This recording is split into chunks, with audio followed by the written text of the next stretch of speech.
오전에는 우리가 그 뱀이 휘감는 거에 대해서 우리가 공부를 했습니다. 선악과 나무 위에 뱀.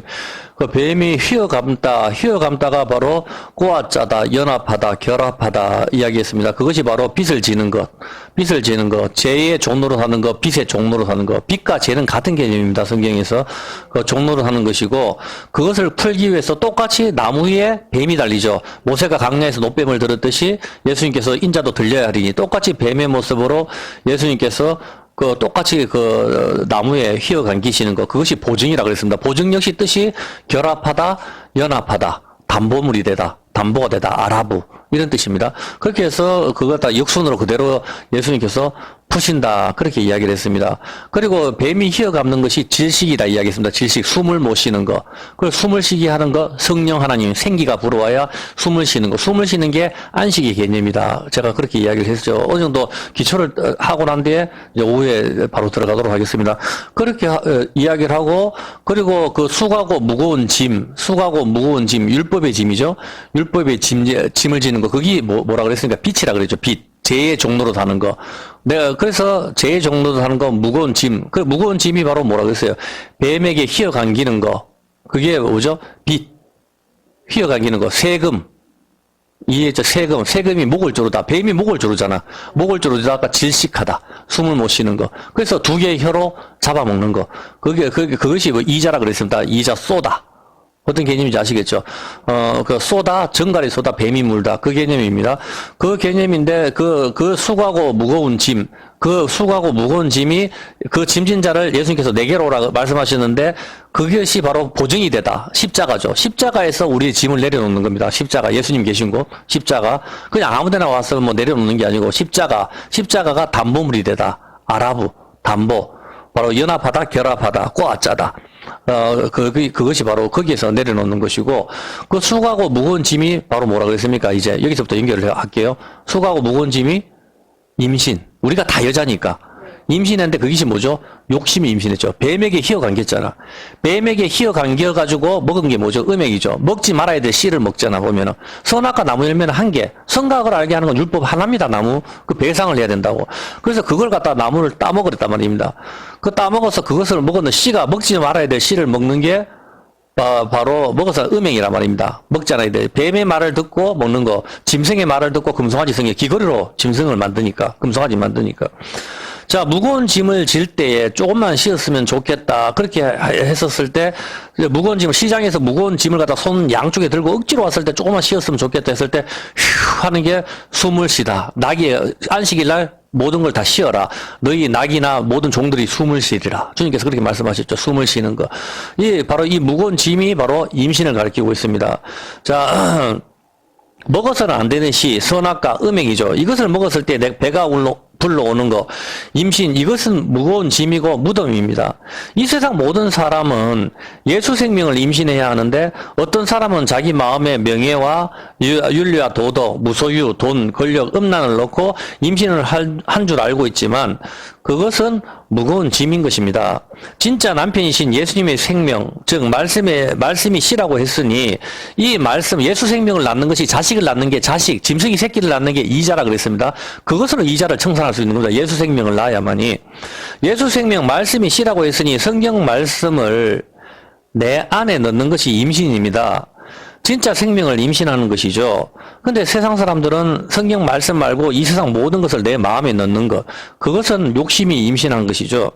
예수 생명 말고 다른 것은 전부 다 무거운 짐이다 말입니다. 이것을 내려놓아야 합니다. 그래야 숨을 쉴 수가 있습니다. 이 숨이 생기, 루아흐, 생기란 말입니다. 생기, 지난주에 이야기했다시피 이 생기가 바로 향기를 말하는 거예요. 향기. 어떤 개념인지 아시겠죠? 향기. 이 향기는 사망의 냄새 덮는 것, 악취를 덮는 것이죠. 그래서 예수님이 향기로운 제물이 된다고 그랬습니다. 썩고 냄새나는 거, 사망의 냄새를 구약의 저주를 덮는 것이 바로 향기잖아, 향수. 그 예수님만이 향기로운 제물이 되는 거예요. 근데 이 세상 모든 사람들은 자기 몸을 생명으로 내어 바친다 해도 향기로운 제물이 될 수가 없죠. 죄를 덮을 수가 없으니까 향기가 될 수 없단 말입니다. 어떤 개념인지 아시겠죠? 그래서 예수님만이 향기로운 제물이 되는 것이라 이야기를 했습니다. 이 향기가 바로 생기를 말하는 거예요. 향기, 생기. 어떤 개념인지 아시겠죠? 누구에게는 사망의 냄새, 누구에게는 생명의 냄새. 이 생기의 근원이신 하나님, 성령 하나님께서 우리와 함께 하시는 것이 이것이 바로 숨을 돌리다. 부활하신 예수님께서 제자들을 향해 숨을 후 내쉬며 성령을 받아라. 그렇게 말씀하시는 겁니다. 그래서 이 생기를 하나님께서 언제 불죠? 두 번을 붑니다. 흙으로 사람을 창조할 때 한 번 부시고, 부활하신 예수님께서 제자들을 향해 숨을 후 내쉬며 성령을 받아 두 번을 부신다고. 이게 첫 번째 돌판이 깨어지고 두 번째 돌판이 세워지는 거. 그리고 하나님의 허리 굽히심이 그 중간에 딱 있단 말입니다. 어떤 개념인지 아시겠죠? 우리의 창조가 거기 있는 것이죠. 무조건 우리가 성령 받으라가 생기가 들어가는 건데, 오늘날 교회는 어떡합니까? 무조건 성령 충만을 받아서 병 고치자고 나아가면 안 된다 이 말입니다. 제발 고치지도 못하면서 아픈데 손 올리라 좀 말 좀 하지 마십시오. 누구 약 올립니까 도대체? 정말 웃기잖아 보면. 아픈데 손 올리라 했는데 그러면 아픈데 손을 교인들이 한 3,000명 있으면 다 올려요. 전부 다 머리도 아픈 사람 머리 뒤통수에도 올리고, 가슴 아픈 사람 가슴에도 올리고, 다 알죠. 마음이 아픈 사람 마음에도 올리고 다 올리지 않습니까? 제가 그거 다 봤거든 옛날에. 그런데 앞에서 기도 열심히 해줘요. 낫지를 않아. 약만 살살 올리잖아, 보면은. 근데 여기서 정말 신기한 일이 있어요, 보면은. 어떤 일이 있죠? 아픈데 손질락 해가지고 몇천 명이 다 손을 아픈데 어깨고, 등이고, 디스크고, 허리고 다 올린단 말이에요. 근데, 여기서 정말 신기한 일이 하나 일어납니다. 어떤 일이 일어납니까? 아픈데 손 올리라, 여러분 지금 아픈데 손 올리십시오. 제가 기도해 주겠습니다 하고, 아픈데 손 올리라 하잖아. 옛날에 그 명성교에서도 장애인 휠체어 있는데 병 고친다고 다 들사리고 한나선생님 우리 다 봤잖아, 지금 전부 다. 고치지도 못하잖아. 사람하고 다시 안 살아. 살아 죽을 것 같아. 쇼를 하잖아, 뭐. 근데 지금도 다 아픈데 손질락 하잖아. 근데 신기한 일이 하나 있어요. 여러분도 느낄 거예요. 신기한 일이 하나 일어난다니까. 아픈데 다 손질락 하면 다 어깨고 뭐 다 올리는데. 뭐죠? 신기한 일은 다 안 나요. 다 안 났는데, 여기서 정말 신기한 일이 뭔지 압니까? 아무도 따지질 않는다는 거지. 뭡니까? 아무도 올리는 사람도 기대도 안 했다는 소리예요. 정말 이상하지 않나요? 여러분이 정말 병 고친다고 생각해서 정말 이를 올렸는데 안 고쳐지면 어떻게 해요? 의사가 병 낫는다고 해서 약을 줬는데 안 먹으면 어떻게 해요? 비아그라 줬는데 이게 뭐 좀 성적인 게 흥분이 안 된다. 그럼 어떻게 해요? 따지지 않아 가서 왜 가짜 약을 줬나 안 맞냐? 해충약을 먹었는데 왜 안 죽냐? 따지고 항의하고 병원 의사에서 난리를 지금 믿었는데 믿음에 대한 배신이거든. 그렇게 했는데 교회에서 아픈데 손 올리라 했었을 때 다 손 올리는데 안 나. 근데 아무도 안 따져. 어차피 기대도 애초에 기대도 안 하는 거지. 그래서 안 나면 믿어 못 닦게 버리고. 쇼 좀 하지 마시라고 좀. 그렇지 않나요? 나는 그게 정말 이상하더라고. 약 올리잖아, 약. 성경에 보면 아픈데 예수님께서 야, 손 올리라 하고 베드로가 해가지고 야, 내 은가금은 내한테 없다. 이렇게 해놓고 일하라 했는데 아예 안 되네. 뭐, 좀 더 있어라. 그러면 의사, 뭐야, 지금. 야, 낫지도 얼마나 짜증나겠어요, 보면은. 근데 오늘 교회에서 그 쇼를 한다니까? 교인들도 아무도 안 따져. 어차피 기대도 안 했거든.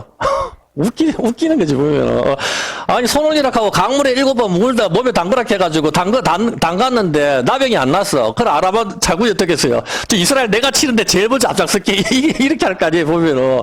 정말 열받아서 못 있겠다. 누구 약 올리냐. 이렇게 할 거. 엘리사부터 내가 작살내러 갈게요. 당장 이렇게 할 거 아닙니까? 정상적인 사람이라면은. 성경에는 주님께서 했을 때 못 고친 병이 하나도 없습니다. 예수님께서는 장사 지낸 기록이 없습니다. 장사. 죽은 사람 만나면 다 살려버렸거든. 근데 오늘날은 그런 게 아무것도 없어요. 뭐 교통사고에서 팔 잘렸는 거 고치는 건 다 한 개도 없고 맨날 눈에 안 보이는 병만 고쳤대. PD수첩이 검증하러 가면은 피해. 아니 MBC PD수첩에서 검증하러 가면 왜 피하냐고 도대체. 나왔다며. 정말 참. 그런데 정말 신기한 건 또 뭔지 압니까 보면은 이 병이 낫는 것은 이 정상적인 교회보다 이단 교회가 더 많이 났어요. 그게 특징이에요, 보면은. 할렐루야 기도이든 이초석이든 뭐, 만민주원기 하여튼 이단들이 병은 더 많이 나순다니까. 이게 특징이라니까. 참 보면은, 쇼 좀 하지 마시기 바랍니다.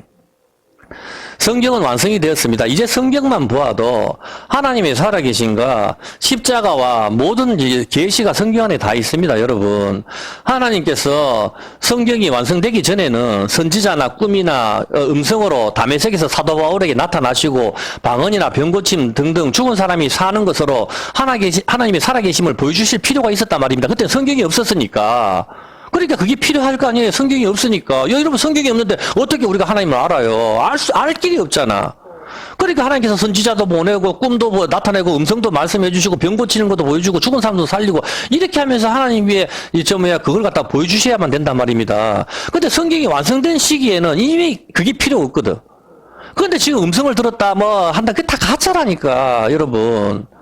방언은 전부 다 사이비에서 다 합니다. 무당들도 하고 전부 다. 방언은 외국어라니까. 어떻게 단 한 명도 못 알아들어요. 성경은 다 알아듣는데. 다 가짜라니까. 오늘 방언 시간이 아니니까. 병 고치는 것도 다 마찬가지. 중들이 고치는 것도 그거 다 하나님 고치시는 거라. 여러분 약 먹고 여러분 친구가 낫는 거 그거 하나님께서 다 고치시는 거예요. 그것도 전부 다 예수 안 믿는 사람이 고쳐도. 누가 고치는 건데 그럼 그거를. 정말 하나님께서 이 온 세상 삼라만상을 다 주관하고 계신단 말입니다. 전부 다 보면은. 하나님의 뜻은 인간들에게 전해지기 위해서는 여러 가지 방법을 옛날엔 동원했지만, 이제는 성경이 완성이 되었기 때문에 병원이나 병고침, 죽은 사람이 사는 것, 특별한 표적이나 선지자성이 필요가 없단 말입니다. 그래서 우리 모두가 다 선지자라니까. 민수기 11장 29절 좀 한번 봐보세요. 여러분 좀 읽어보라고. 제 말이 아니고. 민수기 11장 29절에 뭐라고 이야기합니까? 한번 보세요. 모세가 그에게 이르되, 네가 나를 위하여 시기하느냐? 여호수아 다른 사람이 막 예언을 하니까, 여호수아가 가잖아요. 저 예언을 못하게 하십시오. 하니까, 모세가 네가 나를 위해서 시기하냐? 여호와께서 그 신을 성령 하나님을 모든 백성에게 주사 다 선지자 되게 하시기를 원하노라. 하나님 뜻은 뭐예요? 모든 사람이 다 선지자라니까. 다 선지자, 나비. 성령을 보면은 다 안단 말입니다. 근데 오늘 특별한 사람은 자기 혼자 선지자라고 날뛰는 인간이 있죠. 그게 거짓 선지자라니까. 하나님께서 모든 사람이 다 선지자라는데 지가 뭔데 지 혼자 선지자라니까. 그게 쓰레기 아닙니까? 하나님께서 다 선지자라고 하나님께서 말씀하시는데 지가 뭔데 지가 성경에 보면은 웃기는 일이라니까. 이게 보면은 이 백성이 지식이 없어 망하는 거에 보면은 성경을 읽으면 알 건데 보면은 자기만 특별한 선지자라니까. 성경이 이미 특별 계시가 나왔는데 자기가 뭐 필요 있어요 보면은.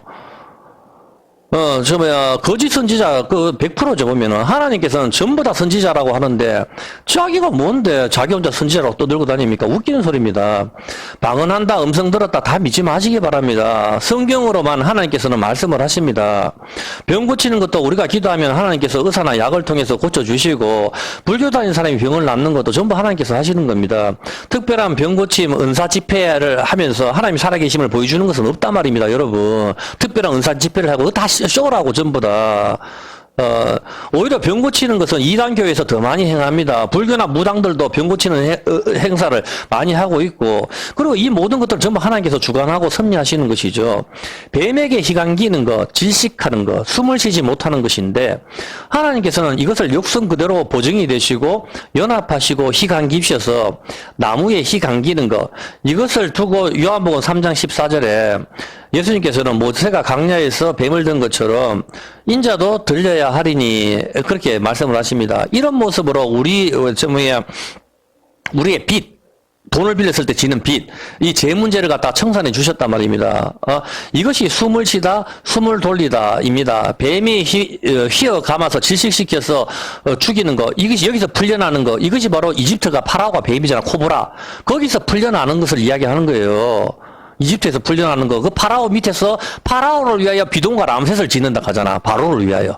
파라오를 위하여 비동과 람셋을 지었는데 거기서 풀려나는 것을 의미하는 것이죠. 이것이 바로 무거운 짐에서 풀려나는 거, 숨을 쉬다인데 이 그런데 다시 이집트로 되돌아가고 싶다 하는 거, 이것은 죽어야 되는 것이죠. 다시 뱀 아가리로 들어가겠다 이 말이거든. 이 호흡이 성령 하나님을 의미하는 것입니다. 뱀이 흙을 먹으라 해서 흙인 사람을 먹지만 생기 즉 성령 하나님이 함께 하시는 사람은 먹을 수가 없다 이 말입니다. 시편 49편 20절에 보면은 시편 49편 20절에 보면은 종기에 처하나 깨닫지 못하는 사람은 짐승하고 똑같다. 성령 하나님이 함께 하지 않는 자는 짐승하고 같은 거, 이것만 뱀이 먹는다 말입니다. 그리고 희어감기다, 질식하다, 이것이 빚, 즉 죄라고 이야기했는데 이것이 바로 뭐라고 했습니까? 세금이라 이야기했습니다. 세금 목을 조르다. 예, 세금의 의미가 목을 조르다인데 이 목을 졸리는 것이 질식이죠. 질식, 빚에 있는 거 이자, 이게 질식인데 출애굽기 30장 11절 한번 볼게요. 이제 여러분 여기서 보면 좀 이상한 걸 하나 보게 될 거예요. 보면은 출애굽기 30장 11절에 보면은 여호와께서 모세에게 일러 가라사대 네가 이스라엘 자손의 수요를 따라 조사할 때 조사받은 각 사람은 그 생명의 속전을 여호와께 드릴지니 이는 계수할 때 그들 중에 전염병이 없게 하려 함이라. 무릇 계수 중에 드는 자마다 성소의 세겔대로 반세겔을 낼지니 한 세겔은 20게라라. 그 반세겔은 여호와께 드릴지며 무릇 계수 중에 드는 자 곧 20세 이상 된 자가 여호와께 드리되 너희의 생명을 속하기 위하여 여호와께 드릴 때에 부자라고 반세겔에서 더 내지 말고 가난한 자라고 덜 내지 말며 그렇게 이야기하고 그리고 너는 이스라엘 자손에게 속전을 취하여 해막에 봉사했으라 이렇게 이야기를 했습니다. 자, 인구 조사를 했는데 이 인구 안에 든 20살 이상 된 성인들은 전부 반세겔씩 생명의 속전으로 세금을 냈습니다. 여러분 생명의 속전이 무슨 뜻인지 알죠? 내 생명을 구해줬는 값이란 말입니다. 속전. 자, 당연히 이 반세겔 내는 것은 무엇을 가리킵니까? 생명의 속전. 생명이 무슨 뜻이죠? 생명. 우리가 생명이라고 하는 생명이 무슨 뜻이에요? 생명이 호흡. 생명이 숨 쉬는 거예요. 생명이. 그래서 여러분 숨 쉬는 건 다 생명이 있는 거고 숨을 못 쉬는 것은 생명이 없는 거예요. 구분은 그렇게 하는 거라니까. 그래서 숨을 호흡을 하는 거 성령 하나님이 들어가는 것은 생기가 들어가는 거잖아. 그거는 다 생명이 있는 거라. 그런데 성령 하나님이 없는 것은 짐승하고 같으니까 뱀의 먹이가 된단 말입니다. 그래서 생명의 뜻이 바로 호흡이다. 호흡하다. 숨을 쉬다가 생명의 뜻이거든. 자, 그러면 생명은 호흡하다, 숨 쉬다 이 뜻인데, 예? 자, 그런데 생명이 네펫이잖아요. 호흡, 즉 숨을 쉬는 것을 의미하는 것이고, 자, 이 생명의 속전은 무슨 뜻이죠? 속전은 코페르, 몸값, 덮는 것, 역청, 노아의 방주 치라는 거죠. 속죄하다, 용서하다 등입니다. 그러면 생명의 속전의 의미는 숨을 쉬게 해준 생명의 값이죠. 예. 생명을 구원해 주신 하나님께 드리는 그 값을 이야기하는 것입니다. 이것이 세금이라니까. 세금의 뜻이 목을 쪼다라는 개념을 잘 알고 있으라고. 근데 우리의 목을 갖다 풀어주신, 뱀의 아가리에서 우리를 풀어주신 하나님께서 이제 생명의 속전을 바치라 했는데, 그게 반세계를 바치라 하는 거라. 그래서 그 의미를 알아야 된단 말입니다. 반세계를 바치는데 생명의 속전이, 생명이 네펫이 호흡하다, 숨을 쉬다인데, 속전이 덮다, 용서하다. 역청을 칠하다, 이거죠. 자, 그 값이 반세겔입니다. 그리고 15절에 부자나 가난한 자가 똑같이 반세겔만 내는 이유는 생명의 무게가 같기 때문이죠. 부자나 가난한 자가 생명의 무게는 똑같잖아, 보면은. 그러면 이것이 세금인데, 조금 전에 공부했듯이, 세금이 뜻이 목을 조르다, 질식하다라고 했습니다. 근데 이 반세겔은 우리의 생명을 구원해 주신 대가로 반세겔을 드리는 것인데, 왜 한 세겔도 아니고 반세겔이죠? 반세겔. 이거는 말할 필요도 없는 것이죠. 이 반세겔은 주님이 반으로 갈라주셨으니까, 반세겔이란 말입니다. 확실하게 이해가 됩니까? 좀 덥죠? 또 잠깐 특히 보면은 자, 한 세계를 반으로 쪼가면 반세계이 되는 거죠. 자, 주님이 반으로 갈라주셨기 때문에 반세계를 드리는데 이 반세계는 반으로 갈라주신 예수님을 의미하는 것이죠. 그러면 세계의 뜻이 뭐죠? 세계. 왜 반세계야? 반량을 내라. 반돈을 내라. 이렇게 해도 되는데 왜 반세계리라 하죠? 세계의 뜻이 뭐죠? 세계리 무게를 달다. 무게를 다는 건 목을 매다는 거예요. 목을 매다. 저울에다가 목을 매다는 거. 무게를 달다는 거죠. 자, 무슨 무게를 달죠? 여러분 생명의 무게를 단다니까? 생명의 무게를 저울에 무게를 달아서 가벼우면 어떻게 하죠? 가벼우면 죽는 거고, 무거우면은 무게가 나가 있었는데 저울이 뭡니까? 율법입니다. 율법의 저울, 하나님 말씀의 저울에 달아가지고 가벼우면 지옥에 가는 거예요. 다니엘서 5장 25절 한번 볼게요. 자, 다니엘서 5장 25절. 벨사살 왕이 이제 저울에 달리죠. 하나님 저울에 달리는데 기록한 글자는 이것이 고 메네메네 대겔 우바르시니라. 그 뜻을 해석하건대 메네는 하나님이 이미 왕의 나라의 시대를 세워서 그것을 끝나게 하셨다며 대겔은 왕이 저울에 달해서 부족함이 보였다. 벨사살 왕을 저울에 달았는데 부족하다. 여러분도 하나님 저울 율법에 달았을 때 여러분이 우리가 다 가볍단 말입니다. 죄를 졌기 때문에. 그래서 우리는 다 지옥에 가야 되는데 이 율법의 저울 이걸 이 저울의 무게를 맞추려고 하면 어떻게 돼요? 돌을 가져야 되는, 돌을 안고 있으면 되잖아. 반석이신 돌. 예수님을 안고 있어버리면 이 율법의 저울에 맞춰지는 거야. 그래서 부족함이 없는 거라. 여호와는 나의 목자시니 부족함이 없게 된단 말입니다. 물고기 2마리야, 보리떡 5개로 부족함이 없이 주신 하나님께서 저울의 무게에 부족함이 없도록 우리한테 주신다 이 말입니다. 어떤 개념인지 아시겠죠? 그 무게를 맞추는 거, 부족함이 없는 거. 자, 그렇다면은 이 율법, 저울, 하나님 저울은 율법입니다. 여기에서 율법에 요구하는 무게만큼의 무게가 나가야 되는데 가벼워서 죽는 것이죠. 이 무게는 부족함이 없으신 반석의 무게, 돌을 들고 와야죠. 돌이 무거우니까 반석 예수님을 들고 와야 되는 거예요. 근데 이 돌이 누구한테는 모퉁이 돌, 좀 메어치는 돌, 맷돌이 돼서 다 죽여버리지만 예수 믿는 우리한테는 보석이 되는 거예요. 다이아몬드가 돌이거든요. 다이아몬드, 호박, 사파이어, 철, 이 모든 루비 이게 다 돌이란 말입니다. 우리한테 보석이란 말입니다. 이게 이 양면성이 있어요. 이 개념을 여러분들 익혀야 된단 말입니다. 자, 우리한테는 보석, 그 12보석, 그게 바로 반석, 돌을 말하는 거예요. 전부 다. 출애기 30장 13절에 보면은 그래야 이 율법의 무게를 맞출 수가 있는데 이 반세계를 드리는 그래야 알아보지 못하는 사람은 건축자의 버린 돌이 되는 거죠. 건축자, 바벨탑을 짓는 자. 이 돌은 필요 없어. 버려가지고 자기들 짓는 맞잖아요. 여러분 행위로 짓는데 예수님은 필요 없잖아. 내 행위가 나타나는데. 그래서 이 돌은 필요 없다. 반석을 성경을 버려버리는 거지. 근데 우리는 이 보석이 알아보잖아. 모퉁이 돌이 되는 거고 시금석이 되는 겁니다. 이게 우리한테는. 자, 반세계를 드리는데 반으로 갈라진 예수님을 의미하는 것이죠. 이것을 생명의 속전으로 낼 수가 있는 것이죠. 근데 한 세계를 뭐라 하죠? 20개라고 반세계는 10개라라 하죠. 그 반세가 10개라가 뭐죠? 게라의 뜻이 뭐죠? 게라. 벗겨낸 것처럼 둥근 나달. 그러니까 쌀알이든 보리쌀이든 그걸 갖다가 벗겨내는 거. 나달. 그러니까 우리 쌀 알몸 그대로 뺄가벗기신 예수님을 말하는 거예요. 벗겨내는 거. 그러면 10개잖아. 반세계는 10개라고 그랬으니까 10개가 돌이 뺄가벗겨졌는 거 뭡니까? 10계명을 말하는 거예요. 11조 예수님을 의미하는 것이죠. 곡식 나달의 껍데기가 벗겨진 상태, 이것이 계라의 뜻입니다. 반세계는 10계라 10개의 계명, 둥근 돌, 옷이 벗겨지고 반으로 갈라지신 예수님을 의미하는 거란 말입니다. 이것이 생명의 속전입니다. 이 세금은 아무나 내는 것이 아닙니다. 누가 내죠? 블레셋 사람이 냅니까? 이집트 사람이 내. 누가 내요? 계수 안에 든 자, 숫자를 시알려가지고 인구조사를 해가지고 이 인구조사 안에 든 사람들만 생명을 구원받았다는 의미로 속전을 내는 거다. 이 말에서 생명의 속전을. 이해했습니까? 자, 여기에 해당되는 사람만 낼 수가 있는데, 부자나 가난한 자나 똑같이 내는 것이죠. 이것이 하나님께서 이스라엘 백성이 내라고 하신 세금입니다. 세금은 이스라엘 백성, 자기 백성한테 내라고 한 세금이 하나님께서 이거 세금 내, 이렇게 한 거잖아, 보면은.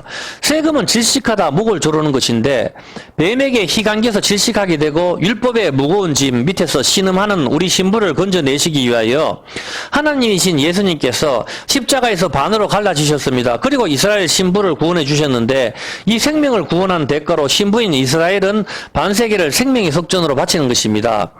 자, 12절에 인구조사를 하죠. 이 인구조사를 하는 이유는 뭐죠? 우리 진주가 대한민국 왕이라면 인구조사를 하죠. 왜 인구조사를 할까? 그렇죠. 인구조사는 전쟁의 목적, 그리고 또 한 개가 더 있어요. 인구조사를 우리 대한민국에서 왜 하죠? 인구조사를? 전쟁하고 또 전쟁이고, 그 다음에 세금을 걷기 위해서. 두 가지입니다. 세금을, 그래, 소득세를 내잖아. 주민세. 인구조사에 들어간 사람만 주민세를 내는 거거든. 똑같아요, 말이에요. 이스라엘 인구조사에 내는 사람이 주민세를 내는 게 반세기라고. 생명의 속전으로. 그걸 말하는 거, 주민세. 모든 게 다 주민세가 있죠. 근데 여기에 미국 사람은 낼 필요가 없잖아. 이 나라 사람이 아니니까. 어떤 개념이야? 그래서 인구조사하는 거는 도대체 우리 대한민국 사람이 5천만 명인 걸 어떻게 알아? 인구조사를 하니까 알지. 그 마찬가지 보면은 전쟁에 민수기 1장 3절 한번 볼게요. 인구조사를 하는 목적은 세금을 걷는 것이고 전쟁에 나가는 사람 숫자를 알기 위해서입니다. 이스라엘 중 20세 이상으로 싸움에 나갈 만한 모든 자를 너와 아론은 그 군대대로 계수를 하라 하죠. 인구조사의 목적은 세금과 전쟁입니다. 세금과 전쟁인데 여기서 세금과 전쟁은 지금부터 엄청난 의미가 있어요. 세금과 전쟁은 왜 이게 엄청난 의미가 있는가 하면 사무엘하 24장 1절입니다. 사무엘하 24장 1절인데 이제 다윗이 인구조사를 하죠. 다윗은 하나님께서 참 좋아했던 사람인데 왜 인구조사를 할까요? 여호와께서 다시 이스라엘을 향하여 진노하사 저희를 치시려고 다윗을 감동시키사 가서 이스라엘과 유다의 인구를 조사하라 하신지라. 왕이 이에 그 곁에 있는 군대장관 요압에게 이르서 인구조사해라. 인구조사를 시킨단 말입니다. 이 사건 때문에 몇만 명이 죽고 7만 명이 죽거든. 전염병이 터져가지고. 전염병이 터져서 7만 명이 죽는데 이 다윗은 인구조사를 해가지고 전염병이 터지고 하나님께서 굉장히 싫어하셨단 말입니다. 왜? 왜 싫어하죠? 그렇죠. 인구조사를 한다는 것은 군사력을 의지하는 걸 말하는 거거든요.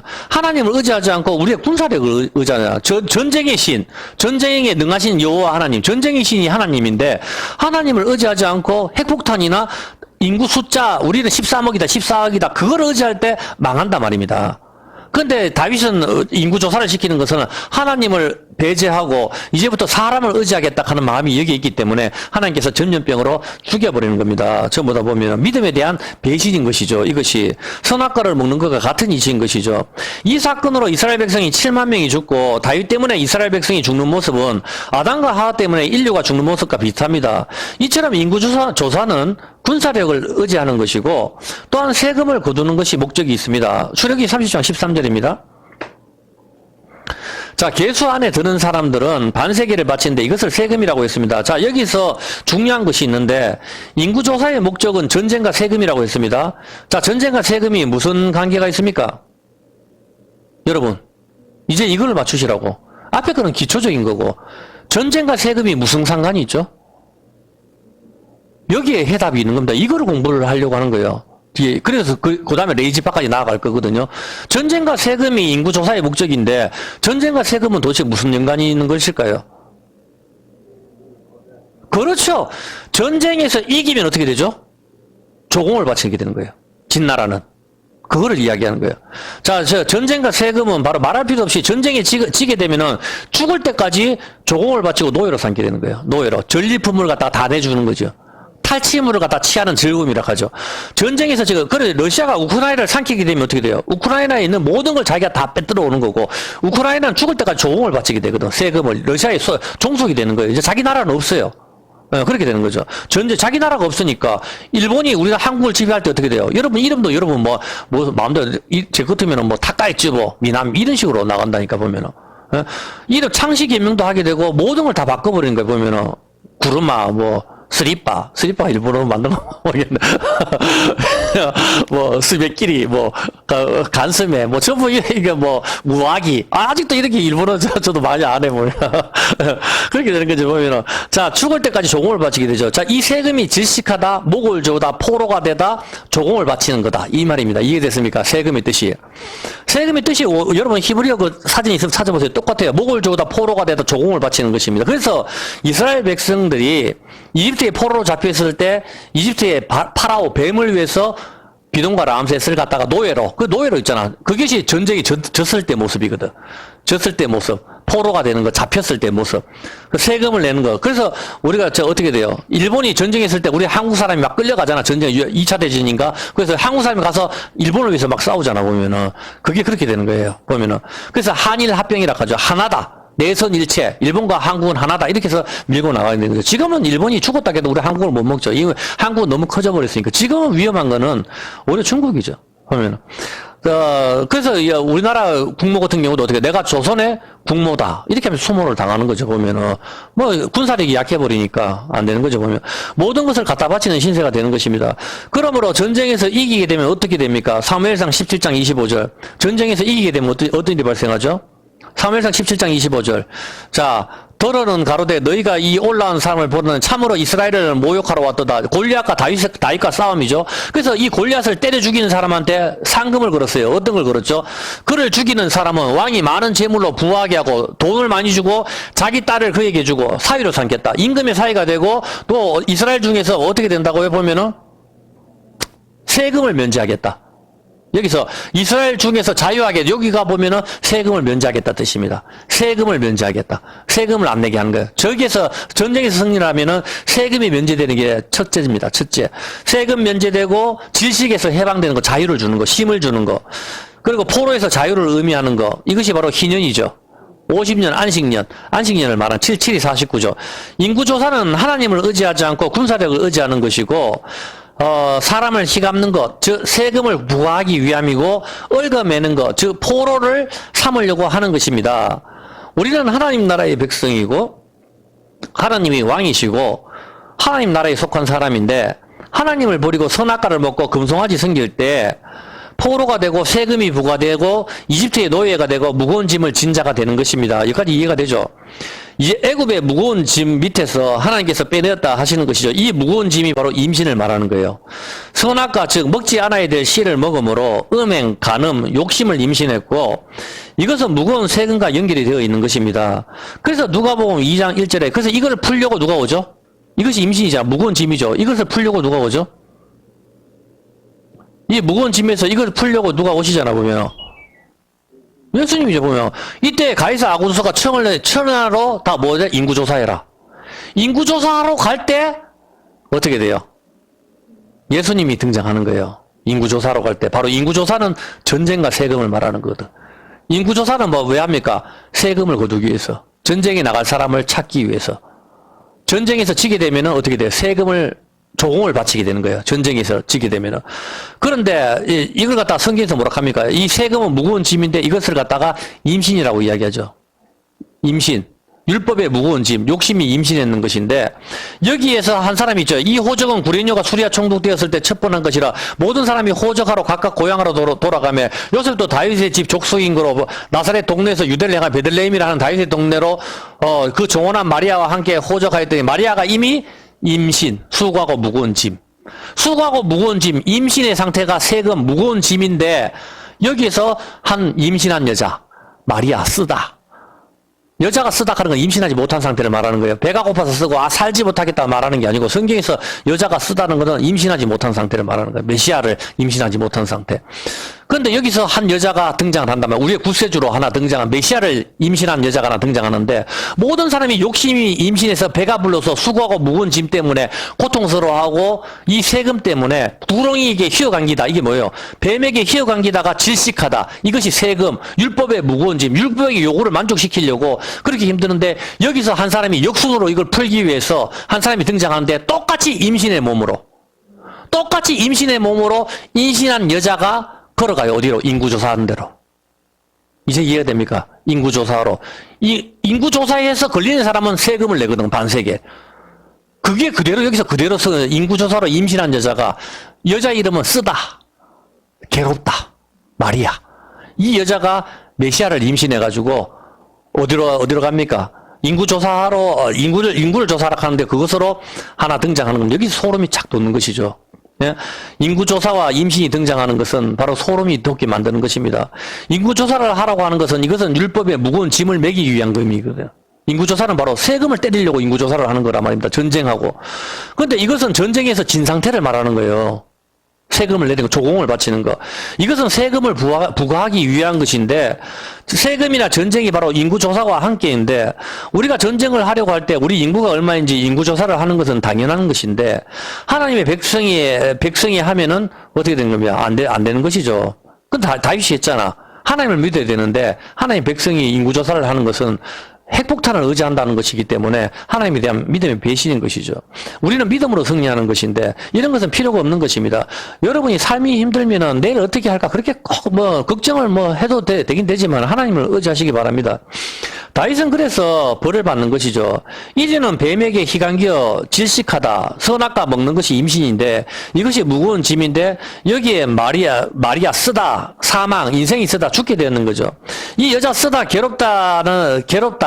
이제 왜냐하면 욕심이 임신했으니까 괴롭다 하는 이 여자 하나가 등장하는데 이 여자 이름이 마리아예요. 이 마리아가 바로 하와를 보여주는 겁니다. 하와를 쓰다 괴롭다. 이 마리아 여자가 바로 임신을 해요. 그래 여자의 후손이 너의 머리를 상하게 할 것이요. 창세기 3장 15절 여자의 후손이 너의 머리를 상하게 할 것이요. 가죠. 그 여자가 바로 누굽니까? 하와한테 했는 말인데 하나님께서 여자 이렇게 내가 너로 여자와 이렇게 했잖아요. 뱀에게 너는 이제부터 흙을 몽닥하고 하와 저주하고 아담 저주하고 뱀한테도 뱀한테 저주할 때 어떻게 해요? 너는 여자와 원수가 되게 한다. 먼저 뱀에게 저주할 때 여자와 원수가 되게 하는데 여자의 후손이 너희 머리를 상하게 할 것이다. 여자의 후손 마리아가 등장하는 거죠. 그 뒤에 똑같이 임신한 몸으로 무거운 짐을 진 상태로 이 무거운 짐을 진 상태로 어디가 호적 조사로 어디로 가죠? 베들레헴으로 가는 거예요. 왜 베들레헴으로 가죠? 베들레헴에서 어떤 일이 발생했어요? 똑같은 장소에서. 그걸 찾아봐야 돼요. 성경이 얼마나 소름이 끼치고 무서운가 하면은 간증 따위나 예화 따위가 여기 끼어들 틈이 없습니다, 여러분. 하나님 말씀만 공부해도 알지도 못하고 소름이 끼쳐요. 왜냐면은 여기서 임신한 여자 마리아 쓰다. 이 하와잖아. 이 여자가 메시아를 드디어 임신하거든요. 하나님의 은혜로. 그래가지고 임신해가지고 임신한 몸 수고하고 무거운 짐을 이끌고 걸어가요. 어디로 가는가요? 베틀레헴으로 간다고, 베틀레헴으로 가는데, 여자가 쓰다 괴롭다 임신이 안 된 상태를 가리키는데, 근데 이 마리아 쓰다 인생이 쓴 여자 마리아가 임신을 했습니다. 수고하고 무거운 짐을 임신한 것이 아니라 이제 욕심이 임신한 것이라 예수 생명을 임신하고 가는 겁니다. 그리고 어디로 갑니까? 인구조사로 갑니다. 이것을 이야기하는 것입니다. 인구조사, 하나님을 의지하지 않는 인간들, 사람의 숫자를 의지하는 것, 전쟁은 여호와께 있는 것인데 사람의 숫자를 의지하는 것, 인구조사, 전쟁과 세금 부과가 목적인데 이 인구조사에 무거운 짐진 여자 마리아가 임신 무거운 짐인데 진짜 예수님을 임신한 여자가 베들레헴으로 나아가고 있습니다. 야곱이 사랑한 여자 라헬이 죽은 곳이 어디죠? 베들레헴입니다. 야곱이 사랑했던 여자 라헬이 베냐민을 낳다가 죽은 곳, 그곳에 가서 누구를 낳습니까? 예수를 낳습니다. 베냐민 뜻은 뭡니까? 왼손잡이. 그렇지만은 내 슬픔의 아들이다, 베논이라 그렇게 이야기했는데 야곱은 오른손의 아들이라고 하죠. 오른손의 아들 누굽니까? 예수님. 오른손에, 내 의로운 오른손 예수님이죠. 그곳에 베냐민을 낳는 그 자리에 가서 마리아가 아기를 낳습니다. 구유에다가. 베냐민을 낳다가 거기서 라헬이 죽는데 그 죽는 장소에 가서 처녀인 마리아가 가는 것이죠, 보면. 그래서 그 7절에, 누가복음 아까 그 2장 7절이죠. 7절에 구유에 누이시죠. 한번 볼게요. 2장 7절에 마다들을 나라 강보에 싸서 구유에 뉘었으니, 자, 구유, 말 먹는 짐승이 먹는 먹이통에 짐승들 먹는 이 구유에다가 아기를 낳고 마리아가 자기 애를 갖다가 예수님을 바라보고 있었습니다. 이 모습은 어떤 거죠? 처녀였던 마리아가 예수님을 바라보는 모습은 이집트 공주였던 처녀가 모세를 바라보는 그림하고 똑같은 거예요. 출애굽기 2장 6절 한번 볼까요? 이집트 공주였던 모세가 그 공주가 열고 그 아이를 보니 아이가 우는지라 그가 불쌍히 여겨 가로되 이는 히브리 사람의 아이로 히브리 건너가다. 요단강 건너간 만날이 건너가다. 이 히브리 사람의 아이다. 유대인, 예수님은 유대인으로 태어나셔서 유대인으로 돌아가셨습니다. 히브리 건너가다 이 뜻이죠. 모든 사람, 남자아이가 태어나면 던져서 죽이는 나일강에 한 아기가 던져집니다. 모세입니다. 이 모세가 이스라엘을 구원하려고 우뚝 서는데 인구조사하라는 그곳에 한 사람이 임신한 여자가 아기를 낳습니다. 메시아입니다. 어떤 개념인지 아시겠습니까? 인구조사를 하라 하는 그곳에서 메시아를 낳는 거죠. 이 메시아가 반으로 갈라집니다. 반세계, 세계를 무게를 달다. 하나님께서는 인구조사를 해서 인구조사에 들어가는 자 반세계를 넣어야 합니다. 마태복음 17장 24절입니다. 이 반세겔은 마태복음 17장 24절에 보면은 가버나움에 이르니, 가버나움이 위로의 마을이죠. 위로의 마을에 가서 반세겔 받는 자들이 베드로에게 나와 가로되 너희 선생의 반세겔 내지 아니하느냐. 가로되 내신다고 집에 들어가서 예수께서 먼저 가라사대 시몬아 네 생각은 어떠냐. 세상 임금들이 니게냐 타인에게냐 세금을 받느냐. 자기 아들이 타인에게냐. 베드로가 가로되 타인에게이다. 예수께서 가라사대 그리하면 아들들은 세를 면하리라. 그러나 우리가 저희를 오해케 하지 않기 위하여 네가 바다에 가서 낙지를 던져 먼저 오르는 고기를 가져 입을 열면 돈 한 세겔을 얻을 것이니 가져다가 너와 나를 위해 한 세겔을 얻어서 너와 나를 위해서 갈라서 반세겔 주는 거예요. 하나는 베드로를 위하여, 하나는 예수님을 위하여. 반세겔 뭡니까? 가르는 거. 하나님은 하나님은 이스라엘. 그래서 언약을 맺는 거. 두 개로 갈라지는 거. 십계명. 어떤 그림이 보이시죠? 그거란 말입니다. 언약은 남편과 여자 같이 맺는 거 아닙니까? 일방적인 게 아니라고. 그거란 말입니다. 자, 물에서 제일 먼저 오르는 물고기 예수님이죠. 부활의 첫 열매니까 예수님, 요나를 말하는 거예요. 물고기 입속에 요나, 그걸 말하는 거죠. 이 반세겔이 어떻게 쓰여지죠? 자, 출애굽기 38장 26절 한번 볼게요. 이것이 세금이란 말입니다. 세금, 무거운 짐. 자, 조사를 받은 자가 20세 이상으로 60만 3,550명이죠. 이스라엘 인구 20세 이상 남자예요. 그 여자와 아이들까지 합치면 200만 명이 넘죠. 성소의 세겔대로 메인에게 은 배가 그 반세겔인데 이 반세겔은 어떻게? 성전을 위하여. 성전 봉사를 위하여 쓰여지는 거단 말입니다. 해막 봉사를 위하여. 성전이신 예수님을 위해서 그대로 사용이 되는 것이죠. 이걸로 내가 잘 먹고 잘 살자가 아니고 어떻게 들어간지 아시겠습니까? 바로 이 반세계는 바로 예수님 몸을 위하여 들어가는 거다 말입니다. 이게 전부 다. 자, 이제부터 중요한 이야기를 하고 마치도록 5분 안에 끝낼게요. 여기서부터 여러분 집중을 하셔야 됩니다. 5분이 될지 6분이 될지 모르겠는데, 뱀이 짐승을 죽일 때 휘감아서 질식을 시킨다고 했습니다. 이제 여기서 이제 마지막 결론을 냈는데 굉장히 중요한 겁니다. 이 질식이 세금이고 숨을 쉬지 못하는 것, 율법의 무거운 짐입니다. 이 짐은 욕심이 임신한 것, 임신이 무거운 짐입니다. 여기 질식에서 나오기 위해서는 숨을 쉬어야 되는데, 숨을 쉬는 거, 생기가 들어와야 되고, 이거 숨을 쉬는 것이 무거운 짐을 들고 가다가 잠깐 놓는 거, 숨을 숨을 쉬다이고 이것이 안식, 희년, 면전년이고 자유가 되는 것입니다. 이 숨을 쉬는 거 음행한 여자 이스라엘 하와 교회가 안식을 얻게 되고 숨을 쉴 수가 있게 된 것은 신랑이신 예수님께서 그대로 역순으로 우리의 보증이 되셨기 때문입니다.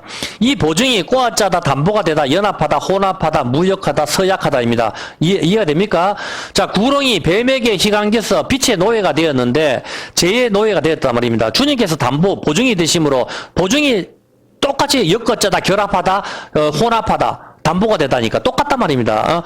보증이 되심으로 신부인 교회가 살게 되었습니다. 그리고 우리에게 신부에게 면류관을 씌워주십니다. 여기서 정말 중요한 걸 마지막으로 한 개만 풀어드릴게요. 자, 우리 신부에게 면류관을 주셨는데 주님은 가시로 된 면류관을 쓰십니다. 이 가시로 된 면류관을 쓰시는 이유는 왕이신 예수님께서 담보물이 되신 것입니다. 잠언 4장 9절입니다. 자, 여기서 이제 여러분이 굉장히 놀라운 걸 보게 될 겁니다. 잠언 4장 9절에 보면은 그가 아름다운 간, 면류관이죠. 네 머리에 두겠고 영화로운 면류관을 내게 주리라 하였느니라. 예수님이 가시 면류관 쓰시고 우리한테는 생명의 면류관을 갖다 씌워주셨는데 이걸 화관이라고 이야기하죠. 자, 그러면 면류관의 뜻이 뭐죠? 코로나. 자, 코로나인데 이 뜻이 뭡니까? 면류관. 여기 답이 있어요. 면류관의 뜻이 뭐죠? 여러분 가시로 엮어서 면류관을 씌고 마라톤에서 1등하면 월계수 간을 짰죠. 이 면류관의 뜻이 뭡니까? 면류관의 뜻이 꼬아짜다. 꼬아짜다. 결합하다. 연합하다. 빌려주다, 빚진 자, 꾸다. 이해가 됩니까? 가시 면류관을 쓰신 것은 우리의 담보가 돼서 꼬아지신 거란 말입니다. 구렁이가 우리를 꼬아버리듯이 예수님이 바로 우리를 죄에서 면제를 시켜주기 위해서 우리가 꼬아지셨는데 그것이 바로 가시 면류관의 의미란 말입니다. 여자 때문에, 신부인 우리의 죄 때문에 맨날 율법을 깨고 하나님을 모욕하는 우리 때문에 하나님, 나 오늘도 죄를 짓는다. 그렇지만 나 지금 당장 회개한다. 또 하나님을 놀리잖아. 그런 우리를 위해서 신랑이신 하나님께서 가시 면류관을 쓰셨단 말입니다. 꼬아짜다. 내가 네 죄를 위해서 담보가 되었어. 이 가시 면류관 잘 볼래? 이게 꼬아짜는 거야. 이게 연합하다, 결합하다, 빌려주다. 어디에? 이마에 결합하죠. 그리고 이걸 가시면류관을 월계수 가처럼 꼬아짜는 겁니다. 빌려주다, 빚진 자, 꾸다입니다. 주님께서는 가시면류관을 쓰시는 건데 이 가시면류관은 바로 신부인 여자 교회 때문에 저와 여러분 때문에 쓰신 것인데 이 면류관 뜻이 꼬아짜다, 연합하다, 빚진 자, 꾸다, 결합하다입니다. 면류관은 마라톤에서 승리를 했을 때 월계관을 씌우든지 가시면류관 역시 둥글게 만들고 꼬아서 짜고 결합을 합니다. 면류관은 바로 연합하다, 결합하다, 꼬아짜다, 빚진 자, 꾸다입니다. 우리 대신에 주님이 보증이 되신 것입니다. 담보물이 되신 것입니다. 그래서 신랑의 머리에 왕이신 신랑의 머리에 가시로 된 간을 씌우는 것입니다. 이것이 휘감다, 연합, 꼬아짜다, 빚지다, 꾸다입니다. 아픈 것입니다. 남의 빚을 대신 갚으니까 가시로 찌르고 아프죠. 여러분이 남의 빚에 보증이 되어 보십시오. 얼마나 아픕니까? 그 돈을 생돈을 나가는데 이 돈이 내 목을 쪼는 거라니까 빚이. 그것이 주님이 가시로 찔리시는 겁니다. 여러분 죄 때문에, 여러분과 저의 죄 때문에. 이 가시가 바로 포도나무 무화과 대신에 나오는 거, 죄를 가리키는 것이죠. 악인들은 가시나무와 같다고 이야기하셨는데 주님이 보증이 되시는 거, 신부가 바로 악인이라고 한다. 믿음에 대한 배신, 지옥에 가야 될 저와 여러분을 위해서 주님이 가시면류관을 쓰시는 것입니다. 이것이 가시면류관의 비밀인 것이죠. 지난주에 다 하지 못해서 이야기를 하는 것이고 이 보증이 바로 어떻게 됩니까? 이 가시면류관이 보증이 바로 연합하다, 꼬아짜다인데 왕이신 예수님께서 가시면류관을 쓰시고 우리 신부를 뭐라고 부릅니까? 이제 여기가 이제 마지막 키포인트, 진짜 여기서 소름이 돋는 일이 딱 있는데 예수님께서 가시면류관 쓰시고 우리 신부를 뭐라고 부르죠? 이걸 있을 때 제가 참 가슴이 아파요. 뭐라고 그럽니까? 여러분을 갖다가. 예수님께서 가시면류관, 담보물이 꼬아짜다, 찔리고, 남의 담보가 됐으니까, 찔리고 꼬아짜다, 가시면류관을 쓰시고 우리를 뭐라고 부릅니까? 너희는 왕같은 제사장이다. 왕같은 제사장이다. 신부. 이 신부는 음행한 여자, 가늠한 여자, 정말 여러분 거울에다가, 율법의 거울에다가 나를 한번 비춰보십시오. 내가 얼마나 쓰레기인지. 그 쓰레기를 갖다가 주님은 우리한테 야, 너 쓰레기 아니야. 너 왕같은 제사장이거든? 제사장은 누굽니까? 레이지파입니다. 레이지파. 우리를 갖다 레이지파라고 부르고 있습니다. 자, 여러분 이제 여기서 중요한 거 마지막 하나를 가르쳐 드릴게요. 레위의 뜻이 뭡니까? 우리를 레이지파, 제사장이라 했으니까 제사장은 레이지파잖아. 우리 레위의 뜻이 뭐죠? 레위의 뜻이 뭐예요? 레위. 청바지 만들 때 르바이스, 그게 레위 맞아요. 샘소나이트, 삼손 맞죠? 그 레위의 뜻이 뭐냐고. 레위가 바로 연합하다, 꼬아짜다. 이해되십니까? 바로 그 뜻이라고. 우리 보고 왕 같은 제사장이라고 했을 때 너가 바로 레이지 연합하다, 결합하다, 보증을 이야기하고 있는 거란 말입니다. 레위, 히브리어로 레위, 뜻, 결합, 왕관, 허환, 유래, 라바, 돈을 빌리다, 빚내다, 빚진 자, 연합하다, 꾸어주다. 이해됐습니까? 레위의 뜻이. 여러분 히브리어 찾아보세요. 예, 레위의 뜻이 결합하다, 왕관, 하환, 유래가 라바인데 돈을 빌리다, 빚내다, 빚진 자, 연합하다, 꾸어주다. 뭡니까? 돈을 뱀한테 뱀과 하나가 돼가지고 하나님, 신랑 하나님 버려버리고 이제 내 마음대로 살 거야. 선악과 먹어버리고 먹지 말아야 될 씨를 먹어버리고 음행 금송아지 섬기고 이 세상의 모든 쾌락과 환락과 마약과 담배와 술과 모든 하나님이 싫어하시는 쾌락, 돈 그걸로 내 자궁에 채워 넣었었는데 하나님께서는 그래도 그런 쓰레기 같은 신부를 갖다가 호세아 선지자를 통해서 창녀를 다시 사와라. 똑같은 모습으로 우리한테 보여주면서 창녀를 통해서 알을 낳아라. 그렇게 하잖아 보면. 그렇게 하듯이 우리한테 주님께서 우리한테 찾아오셔가지고 주님이 가시면류관을 쓰시고 봤지? 괜찮아. 내가 죽으면 되지. 내가 죽으면 다 해결될 거야. 괜찮아. 주님께서 가시면류관을 갖다가 쓰시고 내가 담보물이 됐거든. 이 가시면류관 이게 꼬아짜다, 연합하다. 내가 이렇게 하고 너희는 이제 왕 같은 제사장이 되는 거야. 너희 이름을 내가 불러줄게. 너희는 이제 레위 지파거든. 이제 성가대 이런 건 없어. 레위 지파 다 왕 같은 제사장. 그 이름 레위의 뜻이 뭔지 아니? 그것은 연합하다, 꼬아짜다, 빚진 자, 빚지다. 보증을 이야기하고 있는 것이다 이 말입니다. 바로 꾸어주다. 이제 왜 우리는 왕 같은 제사장이다 하시는지 이해가 됩니까? 바로 이 왕은 간을 쓰는데 이 면류관과 그리고 제사장, 레이지파의 의미가 바로 결합, 연합, 빚진 자, 구렁이 뱀에게 희강기껏 지식에서부터 율법의 무거운 짐으로부터 예수님의 보증 담보 때문에 신랑 머리에 가시로 된 간을 씌우고 내 대신 죽어줄 수 있니? 날 사랑한다며. 그럼 신랑이 죽어야 되지.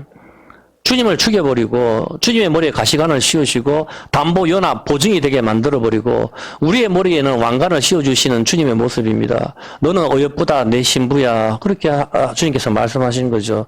우리가 뭐가 예쁘다고. 정말 보기 싫은데. 신부는 신랑의 면류관이기 때문인 것입니다. 왕 같은 제사장이다. 아싸 신난다가 아니라 여기에는 엄청난 비밀이 있는 것입니다. 슬픈 이야기가 숨겨져 있는 것이고 우리가 레이지파 제사장이 되고 왕이 된 것은 바로 신랑이신 예수님의 담보가 있었기 때문인 것입니다. 그리고 신부인 교회를 향하여 너희는 왕 같은 제사장이다. 면류관을 씌우고 레이지파 연합 꼬아짜다 보증이 여기에 들어있는 것입니다. 우리 모두가 다 왕 같은 제사장 레이지파인 것입니다. 여러분이 이것만 알고 있어도 목사만 축복권이 있다. 깃방매를 때리십시오 여러분. 헛소리 하지 말아 가십시오. 예수님께서 가시 면류관을 쓰시고 꼬아짜다 연합이다. 우리 담보가 되셨는데 그리고 우리를 갖다 레위 이제부터 너희를 레위라고 부를게. 제사장이라고 부를게. 연합하다 꼬아짜다. 그렇게 하는데 목사만 축복권이 있다. 아직 예수님 안 왔다는 소리 아닙니까? 거짓말장이들 거짓 선지자들 사기꾼들. 처음부터 헛소리 하지 말아 가십시오. 아직도 예수님이 오시지 않은 것이죠. 그 사람한테는. 왕 같은 제사장 여기에는 보증, 담보, 연합, 결합하다가 있는 것입니다.